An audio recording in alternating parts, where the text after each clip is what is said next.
እና በአንዳንድ ጊዜ በውድቀታችን እንደምናሸንፍ በውድቀታችን ስኬታማ እንደምንሆን ለመናገር ነውና 12ኛ ክፍል ወድቄ ነበር። ከዛ ብዙም እንትን አላልኩም፣ አልደበረኝም፣ አልከፋኝም ነበር። በስመ አብ ወወልድ ወመንፈስ ቅዱስ በስመ አብ ወወልድ ወመንፈስ ቅዱስ 12ኛ ክፍል እንትን ብዬ ነበር፣ ወድቄ ነበር። ከብድ ነበር፣ ትንሽ ይከብድ ነበር መውደቅ። ግን ብዙም ስቄ ነበር ያለፍኩት። ገባችሁ? ስቄ ዘና ብዬ ፈታ ብዬ ነበር ያለፍኩት። ከዛ በኋላ አላችሁ ሪሚዲያን ደረሰኝ።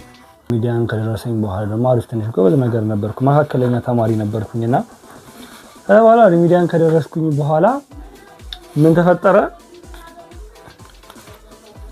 ሁላችንም ጓደኞቻችን 12ኛ ክፍል አብረን የተማርነው በሙሉ እንትን ነው አንድ ላይ ሪሚዲያን ገባን ማለት ነው።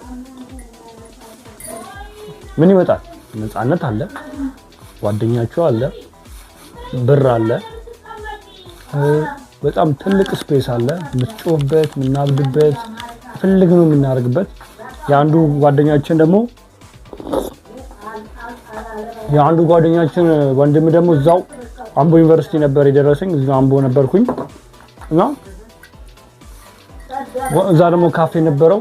ዝንጥ አርግተን ነበር የምንበላው እስከ ጥግ ድረስ ለ7 ለ8 ሆነን ፈታ ብለን ነበርና ወደቀ